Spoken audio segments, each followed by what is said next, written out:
Hello, I'm Daniel Benjamin. I'm the president of the American Academy in Berlin, and I'm delighted to welcome you to this Kurt Viermet's lecture entitled Unpacking Biden's Environmental Agenda, a Conversation with Todd Stern.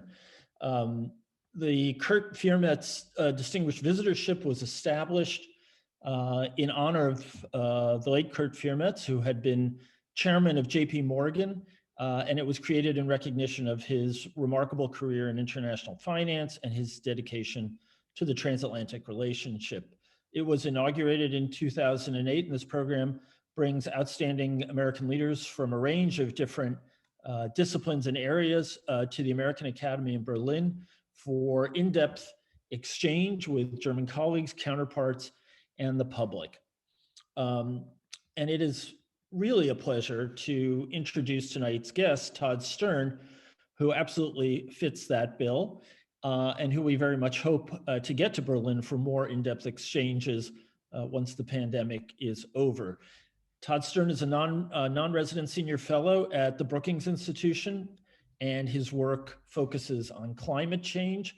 I'm extremely grateful that he accepted our invitation tonight because behind that description of focuses on climate change, he accepted at the absolute worst time. He's finishing a book on the subject on climate change negotiations, which he has participated in extensively. So I'm really pleased he could take time off to speak with us.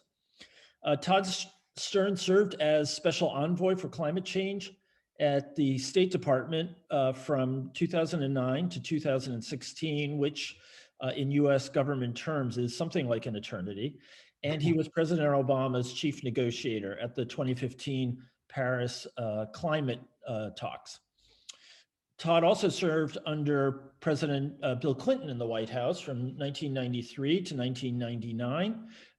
He spent most of his time there as an assistant to the president and staff secretary, a job not so well known to the broader public, but which means that he was the individual who made the trains run and ensured that everyone in the White House was getting all the paper that they needed to do to get their jobs done, and indeed to ensure the smooth operation of the executive branch.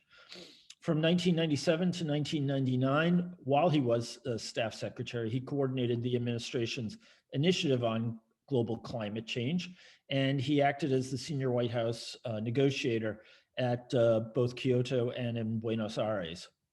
In between stints in government, he practiced law at WilmerHale, a firm that is a longtime supporter of the American Academy, I'm glad to say. And he has written for a wide range of publications. He was also a scholar at the Center for American Progress. So that brings me to tonight's discussion. Many of us, whether German or American, I think have been surprised and impressed at how our President Joe Biden is focusing on climate issues and how he's planning to shift the nation away from fossil fuels. I think it's safe to say that there are few, if any, individuals outside of the US government who know as much about the internal thinking of the new team in the executive branch. And I'm sure there's no one who knows more about the politics of climate change than Todd does after these many years of engagement with the issue. So I'm hoping he can give us some idea about the prospects of this $2 trillion infrastructure climate package that the president has unveiled. Let me just say before we start, we will have a conversation for about 40 minutes. And feel free to start sending in your questions just as soon as you like. Please do use the Q&A function on your Zoom screen. Don't raise your hand or anything, no one will see it. Once we've gone through those initial 40 minutes or so, I will do my best to work through the questions that are in the queue. So have patience, and I hope to get to as many as I can. So again, Todd, it's absolutely great that you're here. And this is really quite an extraordinary sea change, to use the natural metaphor, that we have seen in the American government's approach to climate. We're talking about hundreds of billions of dollars for electric vehicles, for charging sites, for public transportation, for research. Tell us how this came to pass. Give us a sense of of what you think about this extraordinary proposal. Well, thank you, Dan, very much. It's great to be part of this American Academy event. Great to see you, even virtually. And I will look forward to a time when I can actually come to Berlin. I used to come to Berlin every single year when I was, I think, starting in either 2009 or 2010, the German government hosted an event called the Petersburg Dialogue every May, June, and so I was always in Berlin and appreciating, not with enough time really to in any sense fully appreciate that wonderful city, but enough to like it a lot while I was there. So I'm glad to be here even virtually and look forward to the future. So let me start on the Biden approach and what's in this big infrastructure package known as the American Jobs Plan. And you had sort of worked into your question the prospects of it. I'm going to hold off on the prospects until we talk about the thing itself. If we want to dive right into the prospects, we can do that also. Biden, sort of the first thing to understand is that Biden has come in extraordinarily committed to big time action on climate change. And this didn't come from nowhere. I mean, there has been a big change in the American public as between if you look back at 2016, even the last election, presidential election, and 2020, you'll see, for example, on the Democratic side, in the Democratic primaries, that climate change really was one of the two most salient political issues. It is healthcare and climate change were kind of neck and neck. That was not remotely true even in 2016. I mean, you'd see all this stuff that pollsters gave people a list of 20 things, and climate change would be 19th. I mean, it just wasn't at all like that. Back at the time of that campaign, people sort of looked at Biden and thought, oh, well, he's too moderate. He's too sort of, not ambitious enough. But that was never true. And it was certainly not true by the time he came into office. So, and I think in a broad sense that includes climate change, but not only climate change, I think the kind of ethos of the Biden team is kind of go big or go home. They're going to try to do big things. They're not going to try to start off taking the thing that they want, kind of slicing it down into a size that they think maybe they can get through enough Republicans in Congress, but to try to go with what they think is the right thing to do. They actually had a huge success in the very first big effort that they put forward on the American whatever it's called, I think rescue plan.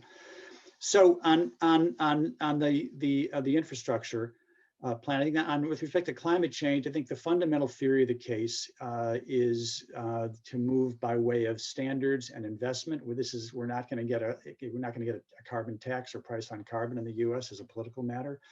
So standards and investments, and focused on four key sectors, the four sectors that produce emissions, right? So that's power, transport, the built environment, and industry. And it's with respect to power, the central feature is a clean energy standard, which would be essentially to nationalize what you see in many states. And many states have had what has traditionally been called a renewable portfolio standard, requiring a certain amount of renewable power in the energy that the power that they produce. This would be a national clean energy standard, and the one of Biden's core goals is to get to 100% clean power by 2035, which is extraordinarily ambitious. There's also a big piece still in the power sector that has to do with transmission. We have some of in the middle of our country, that sort of Dakotas and Nebraska and Oklahoma and so forth, has sometimes been dubbed the Saudi Arabia of wind, but that's actually not where you need the power by and large. Those are small areas in terms of population. So you need big transmission lines. We talked about this in the transition for President Obama in 2008. and we're always stopped up by the problem of not in my backyard, NIMBY. So you need local approvals to run lines like that, but they've got some creative and promising ideas in the Biden administration to use the areas next to highways and railway lines and things like that. But anyway, so that's big. Transport is centered around the whole effort regarding electric vehicles, both to drive electric vehicles into onto the roads and to make them the main form of vehicle transportation, but also to have it made in America, right? So to have a domestic manufacturing capacity in the U.S., to have the supply chain with batteries and so forth in the U.S., and they're pouring $174 billion into the transport effort. Government procurement, turns out the government has 650,000 vehicles, and they want to electrify all of them. Right, so that's a big deal. They want to put in 500,000 charging stations around the country, mostly using grants and incentives at the state and local level, but all big stuff. Buildings, there's another $200 billion to retrofit buildings that aren't efficient now, among other things. And then with industry, that's the hardest it's the so-called hard to abate sector, where you're talking about cement and steel and glass and plastics and chemicals and things like that. And they're the biggest, I think the biggest part of the effort is a very serious ramp up of R&D. I mean, right now, the R&D spent on energy in the United States is $8 billion out of a total of $100 billion. It's tiny. And they're looking for $150 billion R&D and 180 actually on R&D for technologies of the future, some of which will be for high polluting heavy industry regarding climate change. So all of that's really big. It's really significant. It dwarfs anything that's ever been done before. And of course, brings you to the next question that you started to sort of ask, which is prospects. I'm going to wait on that one. Okay. I'm going to wait on that one because I want to, maintain the tension here a little bit. So so this is all, as I said, staggering stuff, enormous amounts of money. More than one wag has said the era of big government is starting all over again, and it's really quite remarkable. And it's quite clear that President Biden is thinking in terms, that we're more familiar to President Roosevelt or President Johnson in terms of spending as part of his program. I guess the question I have here, because there has been some squawking on the left of the Democratic Party, is the question of whether, despite these enormous figures, is this enough?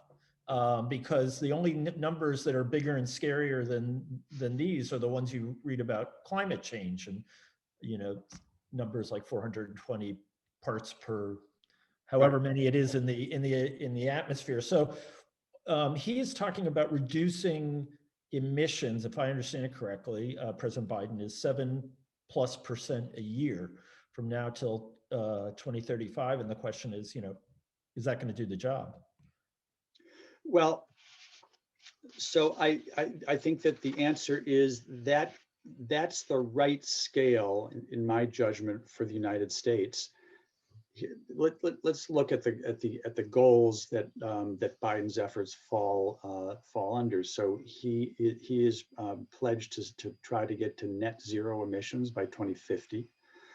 I already mentioned the zero power by 2030, the zero pollution power by 2035. The next number that's going to come out, it's going to come out in the next week, next 8 days, is the new U.S. target, NDC in the lingo of climate change, but target for 2030. And it's going to come out in the next 8 days because he's holding a summit on the 22nd, and they're either going to announce it shortly before the summit or at the summit, and I don't know which one. And what countries do in this decade is extraordinarily important in terms of the world's capacity to hit any of these goals.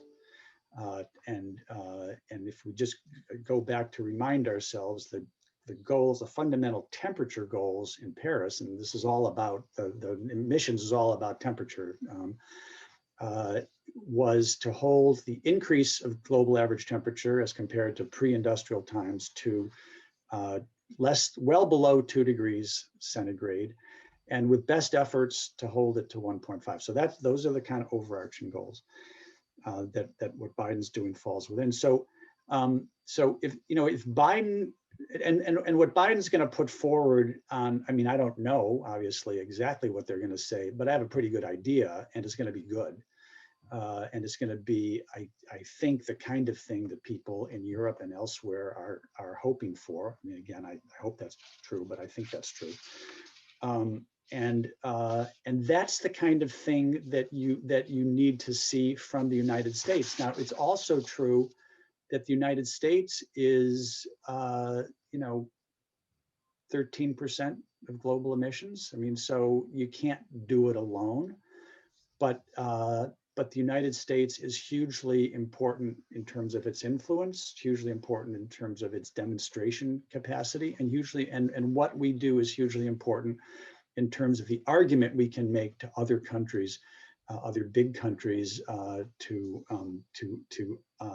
do what they need to do. By the way, the other thing to say about those temperature goals is that the goalposts have moved a lot since 2015, since Paris. So again, Paris well below 2, kind of best efforts to hold to 1.5. The reality now in the climate world is, as a result of both, in the first instance, a kind of landmark report that the UN science body put out in 2018 called the 1.5 degree report, and then amplifying reports that have come out both from that same body and others since, and what we have seen with our own eyes all over the world. The consensus, rough consensus, not complete, but the rough consensus in the climate world is that it's not just sort of, yeah, best efforts, but we'll never do that. We've got to really be trying to get to that. Whether we get all the way or not, there's a huge difference between 1.5 and 2. It's not like, well, that's pretty close. It's not pretty close, actually, in terms of impact. So I guess that's what I would say. I think it is enough in the sense that that's what the United States should be doing as the United States, but it will have to be part of a much bigger effort. So you spoke about the forthcoming announcement and the summit, and we'll come back to the U.S. and climate diplomacy. But let's get to that question, which is, at this point, almost instinctive on the part of Europeans and others around the world. So you've talked a great game before, America. Why is this time going to be different? And the reason I think that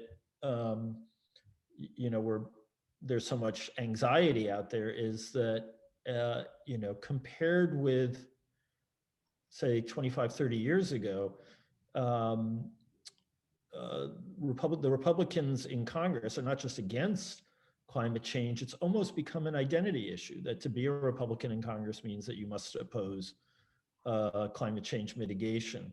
The country has changed dramatically, but our legislature doesn't seem to have. So how we get around that one? So you're not going to get around that one in the short term. I mean, that's unfortunately the reality. And I think it will be interesting to see how this develops over time, because the business community is moving pretty rapidly. Not so much the hardcore fossil fuel part of it, but big, influential, and wealthy parts of the business community are moving very much in the direction that they can see with, because they don't have blinders on, is the direction of history. And so for how long the Republicans will hold to that position, I don't know. I mean, to the extent that the Republican Party on the Hill, in Congress is basically a Trumpist party, that might be for a long time, because that they don't, that part of the party doesn't care that much.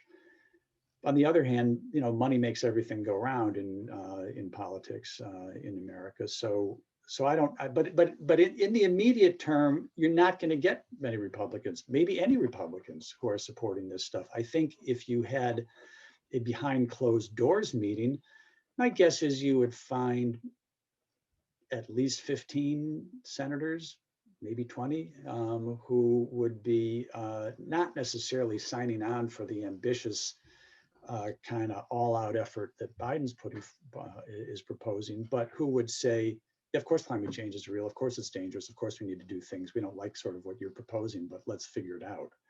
There's plenty of them who would do that, and I think also in the House, but it's just not, it is absolutely an identity issue, and it's not good for their health as they see it to say those things.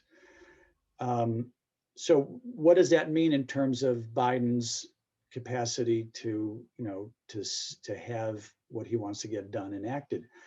I think that I don't think you're going to see so you basically had one big package, which was mostly a recovery package, that got passed. That's in law. That's basically a relief package. Now you got the second big package, and I think that I don't think anybody expects that all of it's going to get through. I think they expect that some of it's going to get through. There's lots of things that are going to be quite appealing to many members of Congress. So I think that he will get. I mean, I think at the end of the day, he'll get quite a bit done. But you can't have a more razor thin margin for Democrats in Congress, really. You've got a handful of, they have a majority by a handful in the House, and it's 50-50 with Vice President Harris breaking the tie in the Senate. So that's as close as it can be. And you have one in particular senator, Joe Manchin from West Virginia, the most, the sort of icon of coal states in the United States, who is not right wing, he's moderate. He would probably himself be prepared to sign on to a lot of this, but he is making loud noises to the effect that the hyper technical legislative process known as reconciliation, which is a process that allows legislation to be passed by a simple majority, as opposed to what you need to do in the case where legislation, and this is basically everything other than reconciliation, basically all other legislation is subject to the filibuster, an archaic and damaging a procedural rule that essentially requires a party that's trying to get something passed to be able to summon up 60 votes, not 50. And we're not going to get 60 votes. So, at the end of the day, I think this is going to come down to some kind of, there's going to be a lot of working with Senator Manchin. I'm sure he's going to have a lot of views about what should and shouldn't be in the legislation, and I'm sure those will be influential, not only him. And they'll be working on this for the next some number of months, and I think a bunch of it'll get done. But it's hard. So you've touched on a number of huge issues, and the first one that I just wanted to mention, since you brought up the movement in the business community, which has been so remarkable, is that today, I think it was today, maybe it was yesterday, a letter supporting the administration's climate goals was released by 300 major American corporations. Right. I think that's a fair description, which is really a remarkable thing, and particularly at a time when corporate America is in a bit of a battle with Senator McConnell, the majority leader, and others for having views on voting rights issues after the Atlanta legislation, the Georgia legislation. So there's a lot of churn going on. There really is. Absolutely tremendous. Yeah, and you sort of wonder if this isn't, the dam break moment when lots of corporate America, which has, for 75 years, or you could say for more than 200 years in some ways, been associated with the Republican Party, starts to reevaluate its where its best interests are. But I tend to see identity changing very slowly. So we'll see if that happens or not. So let's talk about Senator Manchin. I guess my first question is that you said at the outset we're not going to have a carbon tax. If it weren't for Senator Manchin, would we have a carbon tax? If there were 50 Democrats in the Senate and he wasn't one of them, would we get one? Because coal states are the ones who are most against it. No. I don't think so for two reasons. I think that Biden is not just has not in any way, shape, or form approached this effort from the point of view of how do we just get a bunch of like climate wonks, policy wonks in a room and figure out what we would most like to do, and let's put all of that in a bill and sort of sew it up and present it. Think about the name of this legislation. It's the American Jobs Plan.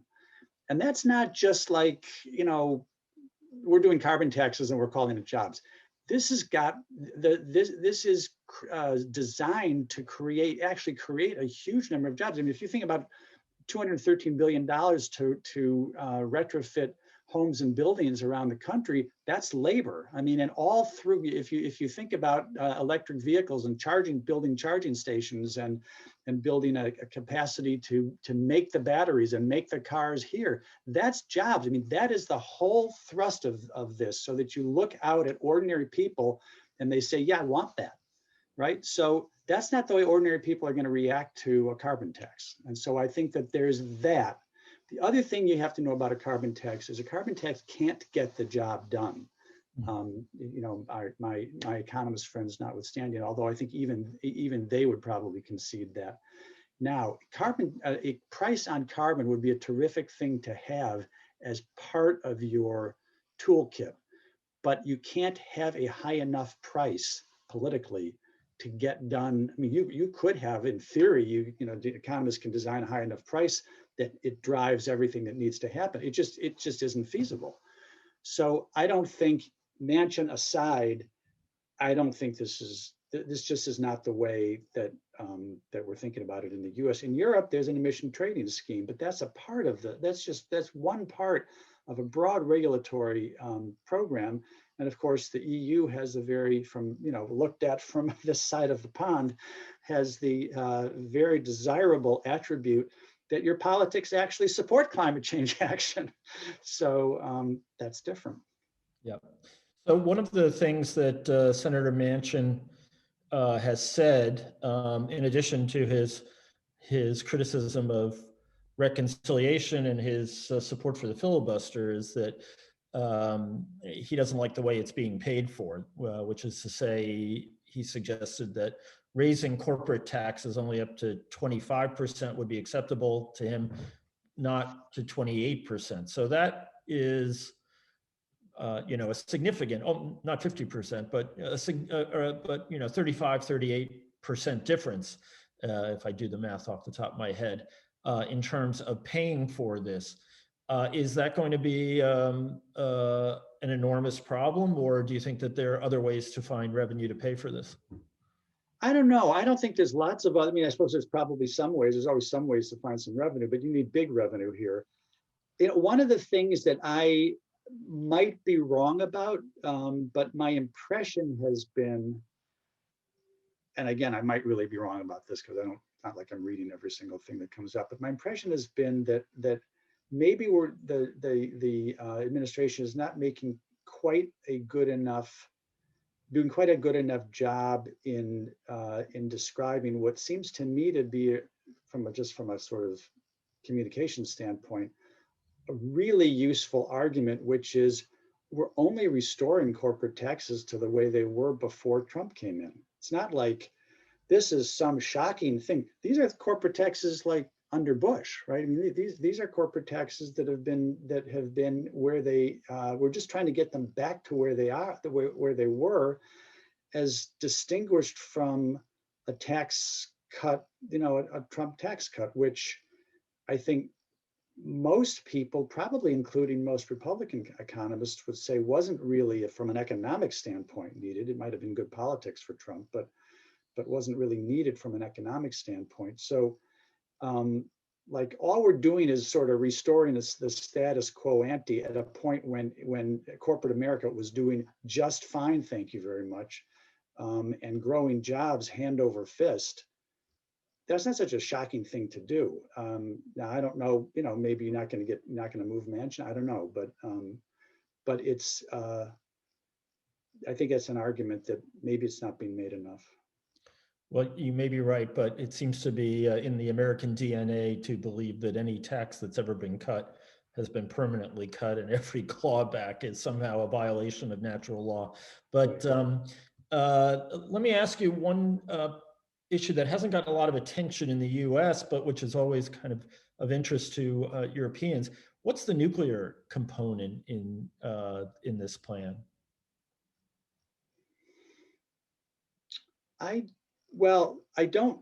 So the short answer is I'm not sure what the nuclear component in the plan is. I am pretty sure that there is a lot of awareness of and a lot of desire to, an awareness of the importance of maintaining the nuclear power capacity that we have, not to have those plants get decommissioned.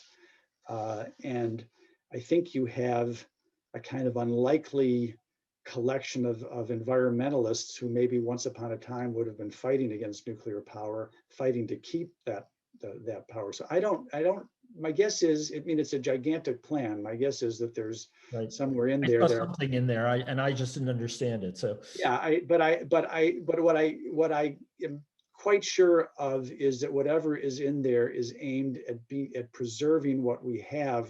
I don't think anybody thinks as an economic matter there's going to be new nuclear built, but keeping the nuclear that's going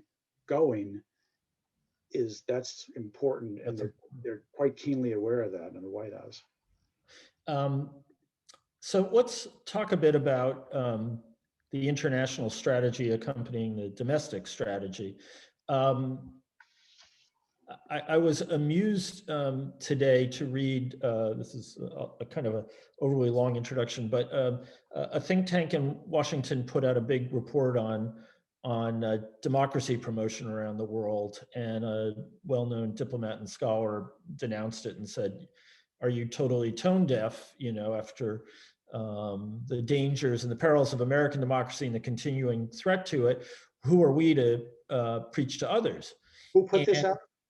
So this was Freedom House put out a big report on democracy, and someone who had actually been in a previous administration criticized it. So we're putting out, this enormous domestic plan. None of it has been enacted in law yet, and having a kind of a summit on Earth Day, and when we're asking other countries to make new commitments in terms of carbon reduction. We're only a few months past an administration that, had no time for climate action, to put it charitably. So, and at the same, and it's also worth noting that I think the first thing President Biden did was rejoin the Paris Accords. Yeah. So it's clearly an important thing for American legitimacy in the world to be at the center of the issue. And it seems as though the US wants to lead on it from having been going, 100 miles an hour in the other direction.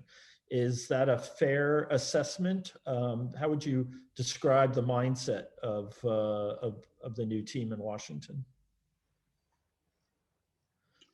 Well, I do think that's, I do think that's the mindset, although I maybe put a little, frame it a little bit. I think that there is a great desire in the world among countries who care about climate change and care about climate change action to have the US back, and to have the US back certainly with some measure of humility about, the difficulties that the US puts the rest of the world through. Witnessed the last 4 years, but at the same time, not to be overly hesitant about playing the role that the United States can play. I think it's recognized as quite critical. I mean, none of where we got in all the negotiations leading up to and through Paris just would remotely have happened without the United States leadership. So it's not that the U.S. leads alone. I mean, I would say that the EU, to me, is kind of the gold standard in action on climate change. I mean, it's always been ambitious. If you look at where they are now, they're obviously their goal for 2050 is right on target. Their goal for 2030 is super impressive. And for them, it's not just goals. It's they're like busily putting together an entire regulatory program that is, I'm fully confident that will meet those goals. And they have always been, all the time I've been part of this, pushing the far edge of ambition in climate. It's also true that the EU can't do everything, can't do some of the things that the United States can do, and the EU is necessarily a difficult organism to move forward. You've got lots of different views and opinions inside of it that the Commission has to manage. It's not nimble at all in the context of actual negotiations, because you've got to get the agreement of 28 or 27 or whatever the number is now countries to go in a particular direction. You line that up, and then boom, there's a lot of stuff going on. We've got to move here, there, and the other place. We could, the US could move on a dime, and so can most countries, and the EU obviously can't. So there's things the EU can do and things the EU can't do. I would think that the US should be working, like the EU and the US, that should be the closest partnership in the world. I think that the EU and the US need to work really closely together. Other kind of non-European developed countries like Canada, Japan, New Zealand, Australia, depending on whether it's the good Australia or the bad Australia on climate change, a little bit like the US. So I think those, I don't see it as the case that we just, come in and start bossing everybody around, but people expect us to be in a leadership position. And the central challenge for this particular year is basically framed by the Paris Agreement itself. So the Paris Agreement set up 5-year cycles. Every 5 years, countries are supposed to basically re-up their what they've already pledged to do something, more ambitious than they've done before. And that was actually supposed to be 2020, but not for COVID. So here we are, 2021, which happens to be good for the US because now we have Biden there. And so the biggest thing that is on the agenda for this year globally is, what are countries going to do to ratchet up their emissions goals for 2030? Because again, you can talk till you're blue in the face about 2050.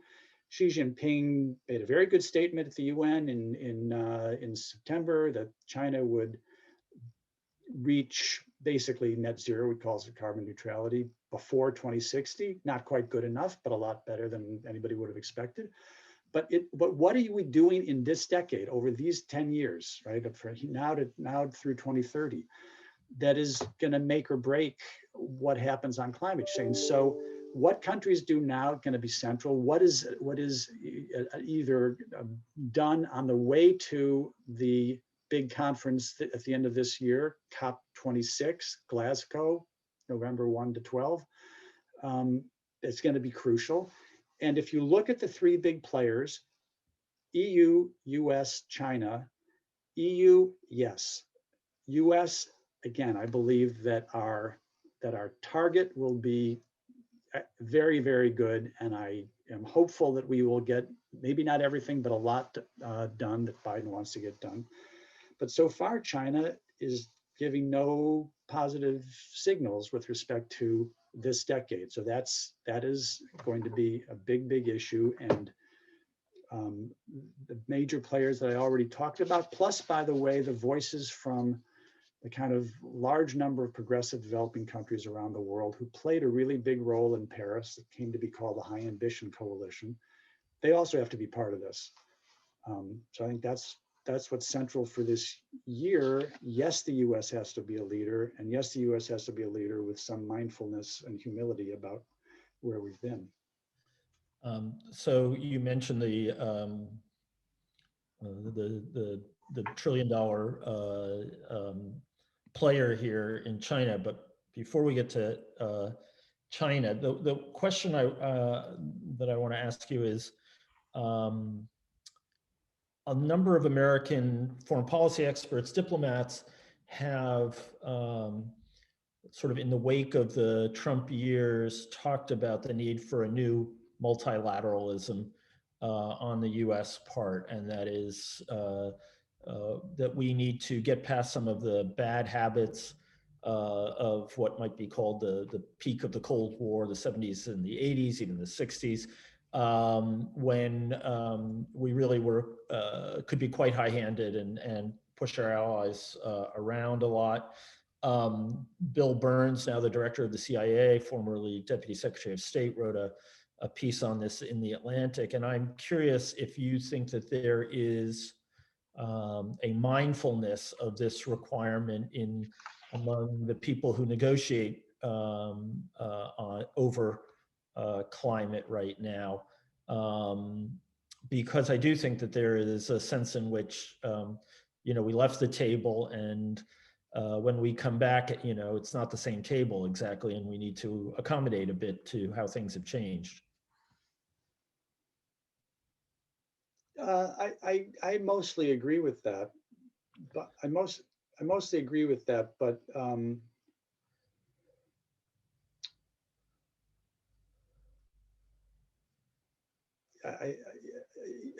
I mostly agree with it, but I think I think it also depends on the the sort of the specifics that you end up talking about. I mean, the truth is, I think that we will be quite close with the EU. I think our interests are, in a way, even more aligned than they were before. They were aligned in the years that that I was leading our negotiations, but inevitably there were points that were not insignificant in the context of like the actual elements of an agreement, where there were different perspectives, and in some cases very different perspectives, that in terms of what the EU hoped for and what the US hoped for or needed. But that's not the phase we're in now. We negotiated the agreement. That's basically done. I mean, it is done. There's still a little cleanup to do on the implementing elements, but that's not a big deal. Really, the issue is to be driving the action at home, and driving action in the sense of leaning on other countries and helping other countries to do what needs to be done.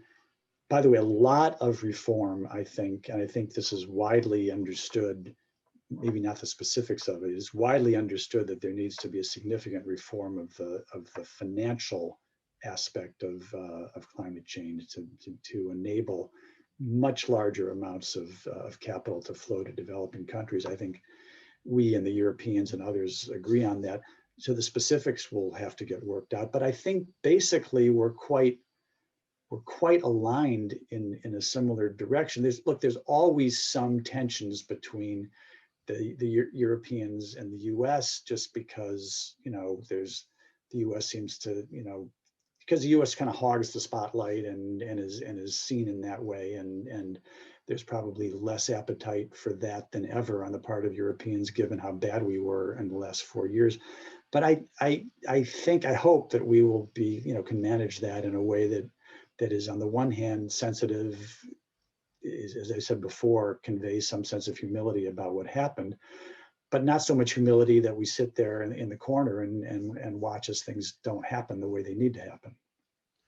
So before we open this up to the audience, and the questions are pouring in, China. The question, and I've already noticed that many people in the question queue have asked some variation on this.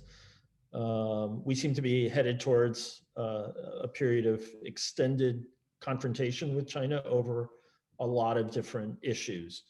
over security, over trade, over high tech. What is your view about the possibility of insulating this issue? What is your view about the possibility that this could be an issue that might actually provide, if anything, a bridge towards improved relations? You mentioned that the Chinese leadership has mostly been talking a good game lately, but not actually producing a good game. And in fact, coal-fired plants continue to pop up everywhere. So what's your prediction about where we're headed with China? So a few things to be said about China.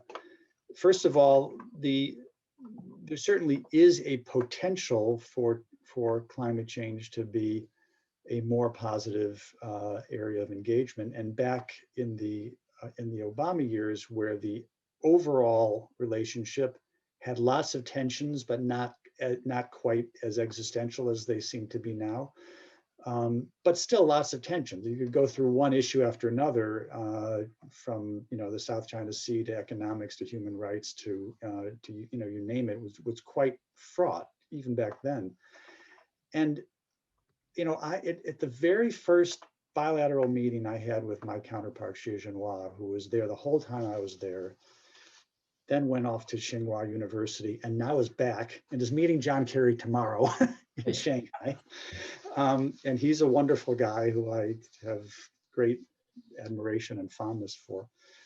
But I said to Xi in March of 2009, when we sat down together for the first time, which was in Washington, that he and I should try to make climate change a positive pillar in this otherwise difficult relationship. Which was by no means the case. The US and China were simply the two 800-pound gorillas, one developed, one developing, who fought all the time. So I said, we got to try to make this work. And that started a long process, of negotiation, a lot of kind of fisticuffs in 2009, particularly in Copenhagen, but better and better over the years. Never easy. I mean, we were struggling on issues down to the last 48 hours in Paris, but at a point where there got to be more and more of an understanding that we were going to try to understand each other. We were going to push for our own positions, and we were, in the end of the day, going to try to find a way to make progress.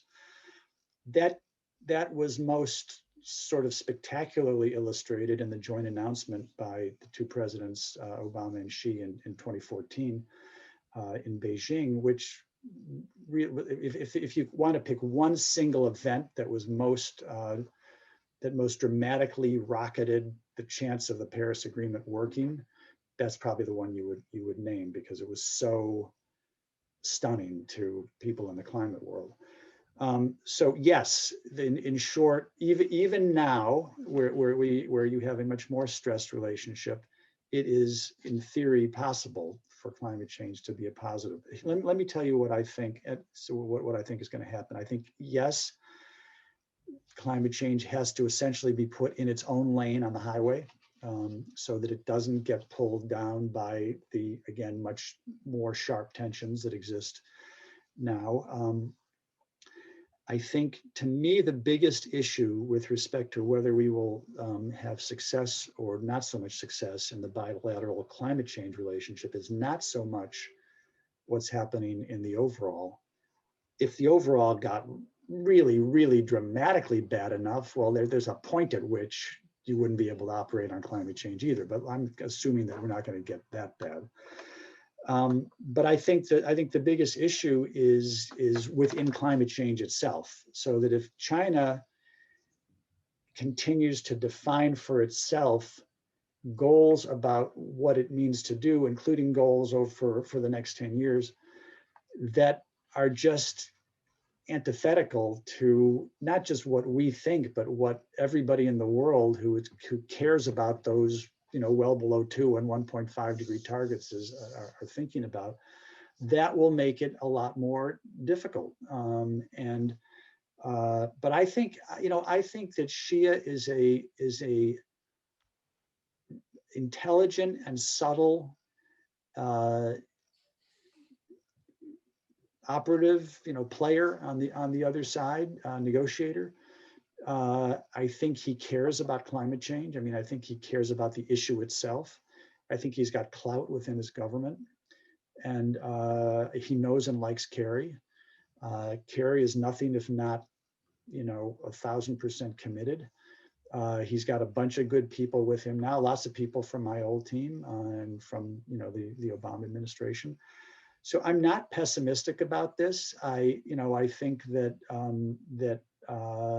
but I think if China just absolutely is rigid in the way it approaches what can be done at home, that's what's gonna make it hard. And but I would say I'm hopeful that there can be progress, and I expect that there will be progress actually, but it certainly it won't be easy.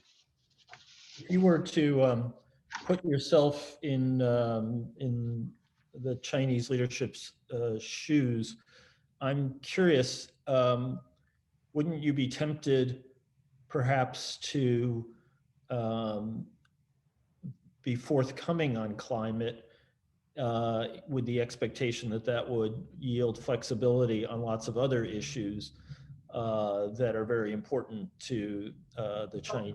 I think that the administration broadly, so I mean, you can't just think about this in terms of John Kerry. You've got to think about it in terms of Tony Blinken and Jake Sullivan and Kurt Campbell, who manages the Asia side at the National Security Council under Jake Sullivan, and of course President Biden himself. So I think that the U.S.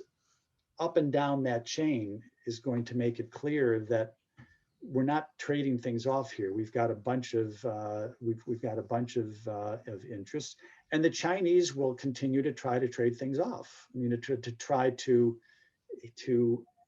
hold what they're going to do on climate change in order to get better treatment elsewhere. And yes, so I agree with you. I think that they will try to do that, and I think that the U.S. will try to not do that. But these things are not simply. I mean, there's a lot of subtlety in these kinds of areas. So if what you were saying is, well, we're going to, just to say it sort of baldly, if we're going to move in this direction on climate change, now leave us alone in the South China Sea. Well, no, you're not. That's not going to happen. Or leave us alone with Taiwan.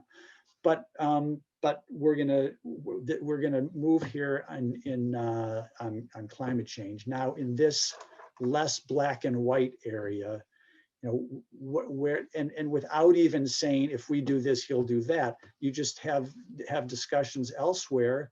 Is there a way for everybody to sort of be satisfied with some move forward in some other area?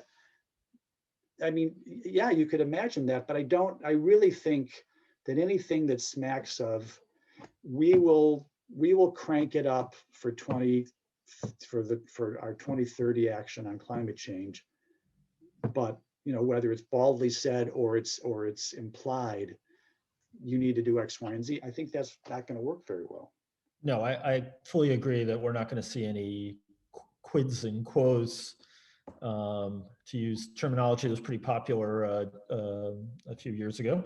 But and absolutely, there are binary issues like Taiwan that or security in the South China Sea that are obviously not going to be affected here. But there are, as you point out, a million shades of gray, and there's going to be all kinds of micro give and take, we could say, on a lot of different issues. I think that there will be a basic principle that we're not trading off, and then we'll get into the area that you're talking about. Right.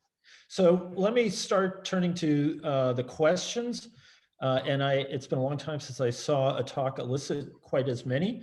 And on the issue that we were just on, a scholar in Berlin asks, how could the EU and the US align on climate to get more commitments from China regarding the Chinese NDC and the neutrality target?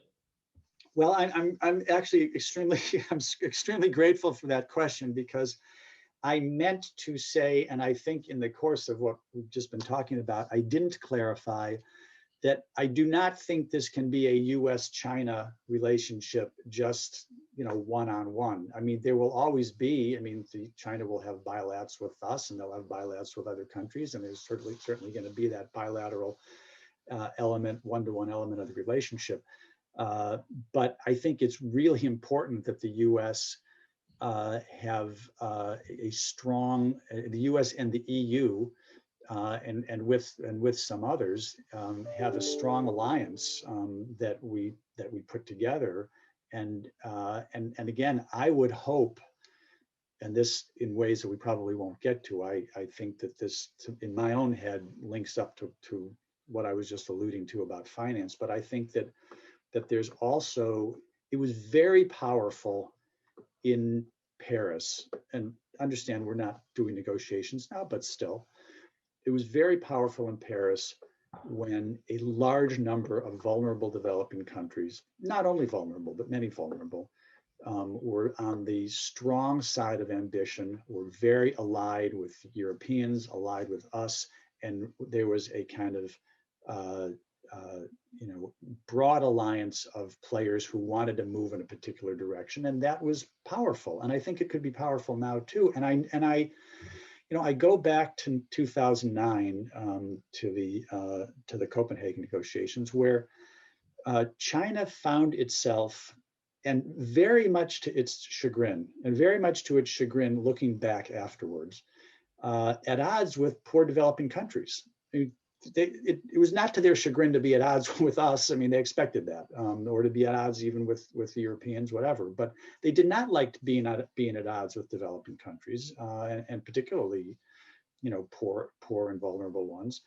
But they were, like, on some very specific, points where the developing countries were asking for things. We were saying yes. The Europeans were saying yes. Other big developing countries were saying yes, and China was saying no. So they do care about coming across badly in that context and being criticized in that context. So yes, by all means, EU and US should be together with respect to China, and I would hope that coalition can be broader. So just to follow up on that,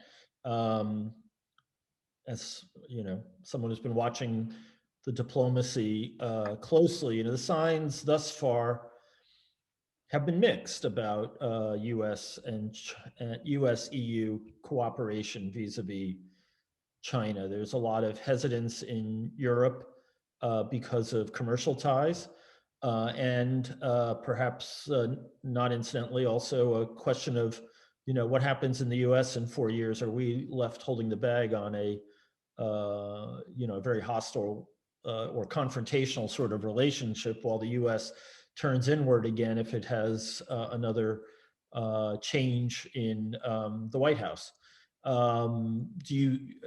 So in theory, you think we should be allied? Do you think that the there is there for that cooperation? So let me separate that into two pieces. I think that that with respect to climate change, I think that there's a lot of potential for the EU and the US to be well allied with respect to China and more broadly. That doesn't mean that's going to hold for every issue. It doesn't mean there aren't going to be commercial tensions. It doesn't mean that the EU is going to be comfortable with the broader overall line that the United States is taking on China. But I do think that the US and the EU can be significantly aligned. I hope so, but I think so, on climate change. On the question about, well, what if in 4 years? That's a broad question. Everybody's got that question in mind. I mean, I've had that question. I've heard that question in the last month from the Chinese, and everybody's going to have that in mind. It's happened in one way or another before.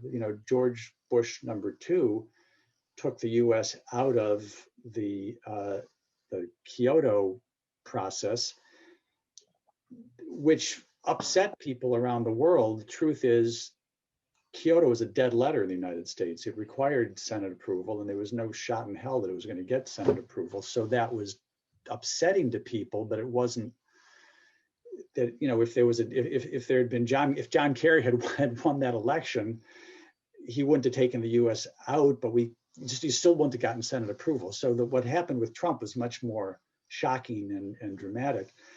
I was asked in 2016 what happens if the Democrats lose, and people are going to ask it now, and there's no simple answer to it, right? Because you hope that obviously that doesn't happen.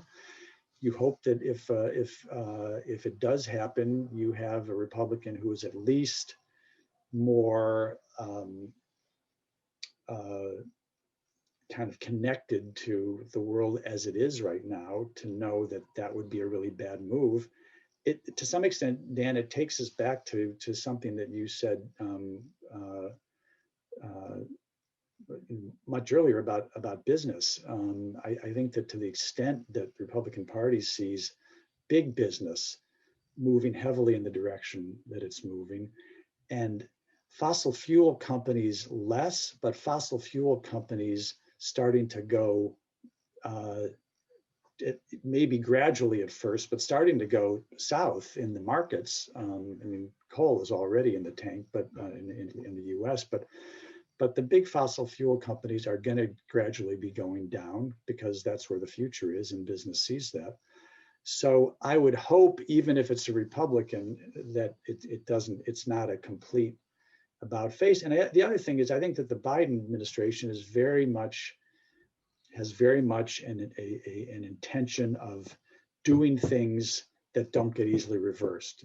Gina McCarthy, who runs the domestic side, was talking a couple of weeks ago about their intent to build 30 gigawatts, just gigawatt. To think of a gigawatt as 2 gigantic power plants. So 30 times that's 60 big power plants worth of offshore wind.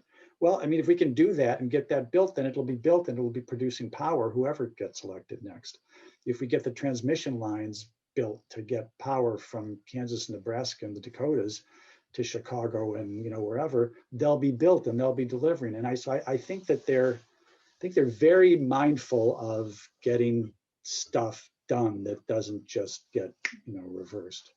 Right. Well, given the blizzard of EO's executive orders that we saw in the Trump administration, just reversing policies right and left, I think that's probably a pretty wise approach. So we have 2 questions from related questions from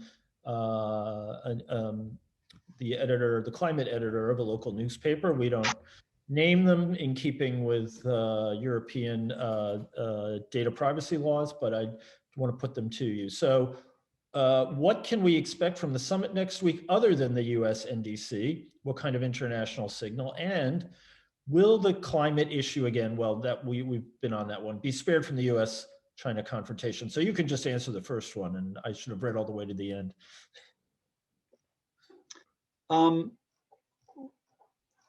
In terms of, so I think the US NDC will obviously be a big concrete element, which, as I say, may conceivable that'll be before the summit, but I don't know whether there will be. I could imagine there being other countries who might put something forth themselves. I don't know that. I think that there will be a very decided focus. The biggest focus in the summit, I guess, is to underscoring the importance of making significant moves with respect to targets for 2030, and urging countries to do that, and having countries all around the big metaphorical table of the Zoom table, speaking to that end, in order to urge countries who haven't done it yet to do that. So I think that will be a big piece. I think, and again, I'm not clued into what the agenda is, but I have heard talk of some focus on innovation and some focus on finance. I think that there will be some focus on finance. I don't think in any way, shape, or form that what comes out in finance this early is going to be like, here's the big package, because I think the big package, I mean, if a package is the right word, that needs to happen is action that would involve a lot of big international players, countries, international financial institutions like the IMF and the World Bank, private sector, financial people, and so forth. And that's all certainly not all coming together now. And I don't really even know, what the plans are. Wouldn't that require legislation too? What'd you say? Would that require US legislation to increase the money going to the international financial institutions?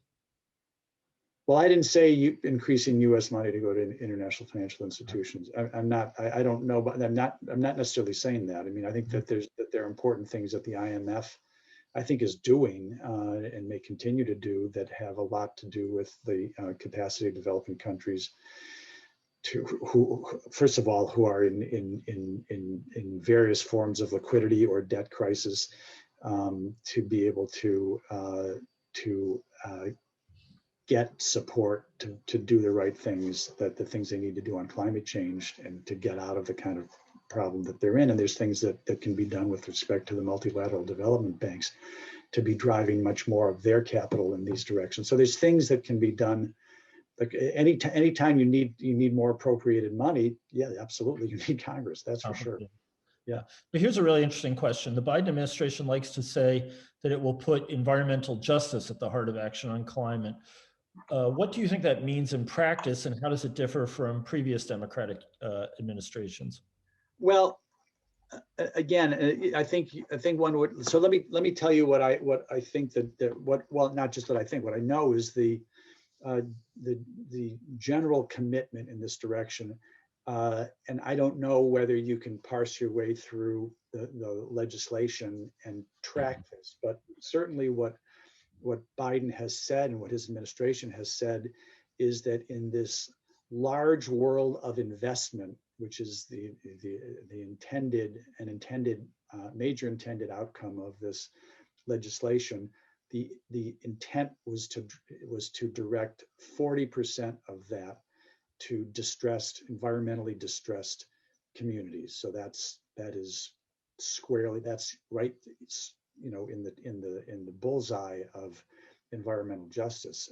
They mean to do, and that's honestly, that's never been elevated before. I mean, it's a failing of all of us who've been in government before, but I mean, whether you're Bush or you're Clinton or you're Obama or whatever, that's not something that has been addressed effectively yet. But it is a very real focus, and how they're going to parse out to get 40% into these places, I don't know the details of, but that's a goal, and so I think that's significant.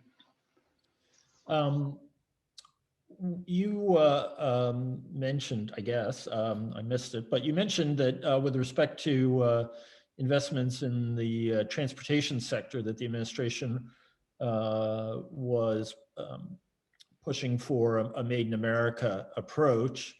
Is that something that you see coming to fruition? Is that going to be a core issue here? And if so, is that going to cause blowback from our partners?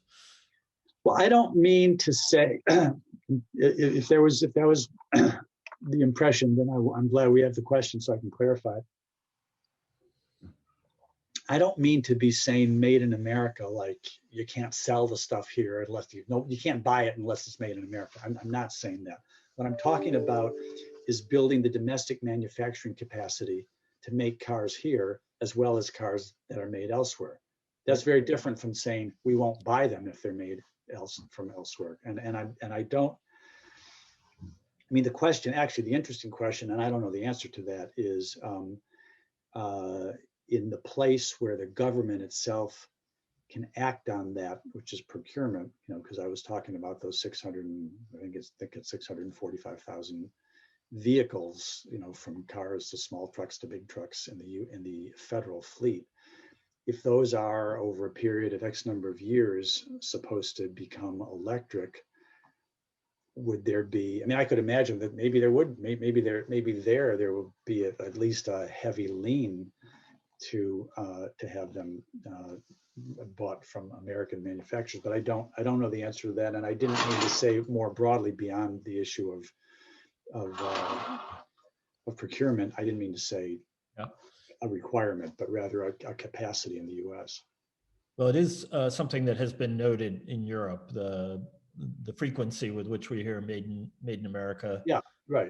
requirements. And so there's a sensitivity to Well, that. I'm not saying they don't mean that. I'm just saying I didn't mean to say that. And if they mean that, I don't know it. So another interesting question. Could you speak to the implications of the 2035 Clean Power Plan for US coal consumption? Do you think there's scope for greater US diplomatic outreach towards Germany, where many still consider a coal phase out by 2038 as ambitious, and very few realize that the US government policy means an effective phase out by 2030? Well, I mean, I know that this was an area of quite serious engagement and effort on the part of the German government a few years ago when the phase out was put in place. Whether there's room to change that or to improve it, I don't know. I would guess. I mean, our coal use is already going down precipitously in the U.S. The biggest fossil fuel in power now is natural gas, not coal. And I would guess that coal will be zeroed out long before 2035. And 2035 is when they mean to get to zero altogether. So not coal, not natural gas, unless there's carbon capture and storage, which is a different deal. Then you're capturing the emissions. That could still be part of it, but. And that's certainly a possibility, but I don't actually know the year, on the downward curve where we get to no coal, but I think it'll be quite far before 2035 is my guess. Which would argue for some imaginative thinking on the part of Senator Manchin for how he transitions the West Virginia coal mining population and community. Well, yes, and well, not just from Manchin. I mean, I think that I know that there's a part of the bill which an actual specific part of the bill that has to do with cleaning up abandoned coal mines. But I look. Senator Manchin will obviously figure out things the way he sees fit. But I would guess that there's quite a capacity right now, given the forces in play here to be able to produce a lot of positive development spending in his state, if at the end of the day. But again, I don't know any details. I want to ask you about one of the curious aspects of this package, which stuck out to me as I read various articles about it, and that is the extent to which President Biden sees this package, which is not all about climate, but is to a large extent as being essentially an enormous instrument for reviving the American working class, the unions in the United States, and really making good in some ways on his reputation as being a person who really understands that sector of America and is determined to do right by them. It's something very unusual to see in a package like this, and something we certainly didn't hear a lot about during the Obama years. But you know the president, you knew him as vice president. This seems to be really important to him. Well, I think that's right, and I think it's important to him, and I think it needs to be important to the Democratic Party, right? I mean, the Democratic Party has lost its kind of leadership in that community from a political standpoint over a good number of years. So, look, I think that this is an infrastructure bill with which is full of very important it's the essence of the climate package is embedded within this. There's a lot of other things that are, the climate package is not the dominant part. I mean, I don't know if there is a dominant part, but this is also about, building bridges and rebuilding and repairing bridges and highways and roads and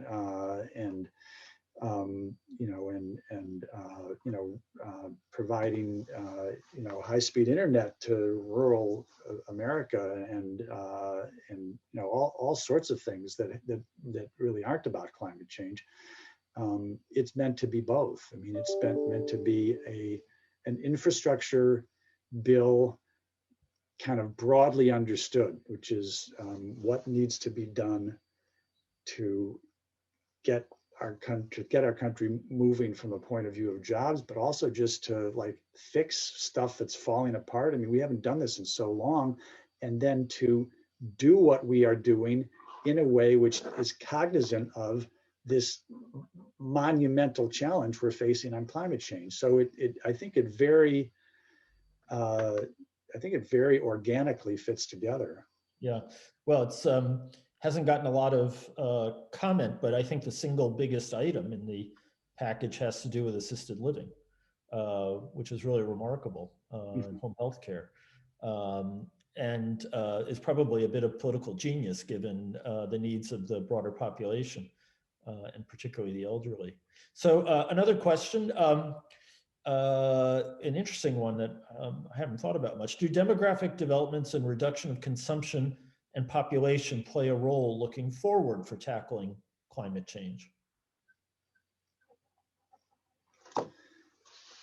Well,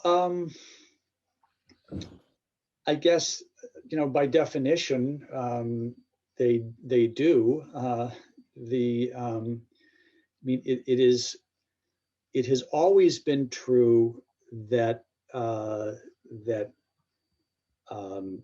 population could have been an issue squarely in the sights of the UNFCCC, the body the UN body that focuses on climate change, except that from any kind of a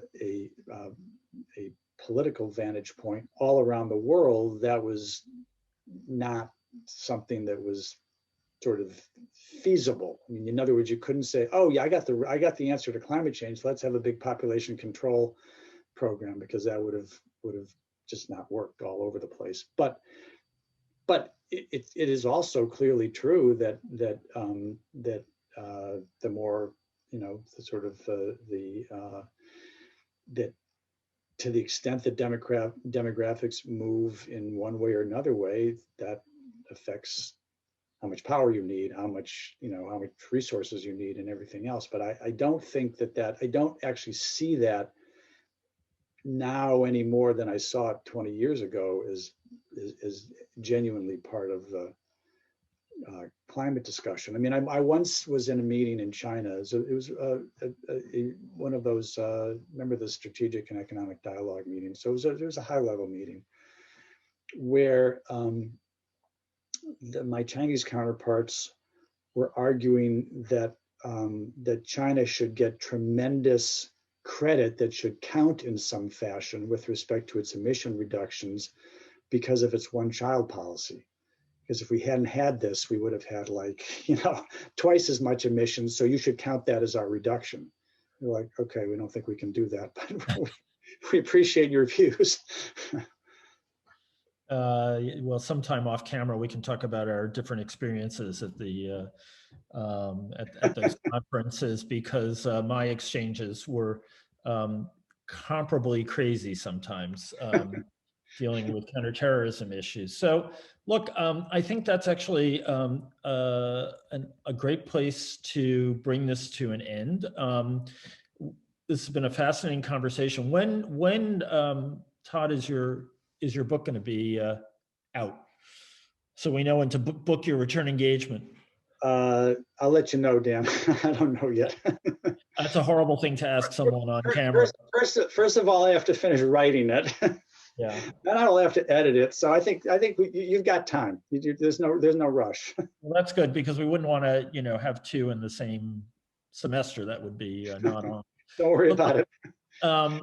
I really want to thank Todd Stern for joining us and for taking time out from his writing and for giving us his insight. I feel it's been a great opportunity for our audience to get to know someone who's been really one of the great public servants of the last 20 years in Washington, and who, unlike some, is not drawn magnetically to the TV camera. So it's really been great to have you, Todd. I really appreciate it, and I want to just tell those who are still in the room here that our next event is going to take place tomorrow, 7:30.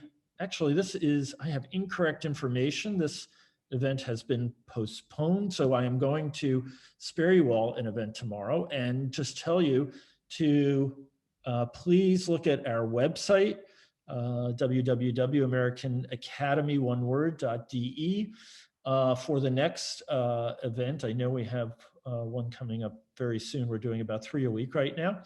And I hope you will join us for that. And I hope you will all come back and join us again when we get Todd to visit Berlin, which I'm really looking forward to. So thank you very much and have a good evening, afternoon, or morning, depending on where you are. Take Thanks a care. lot, Dan. Yeah, thank you. Bye-bye, everybody. Bye-bye.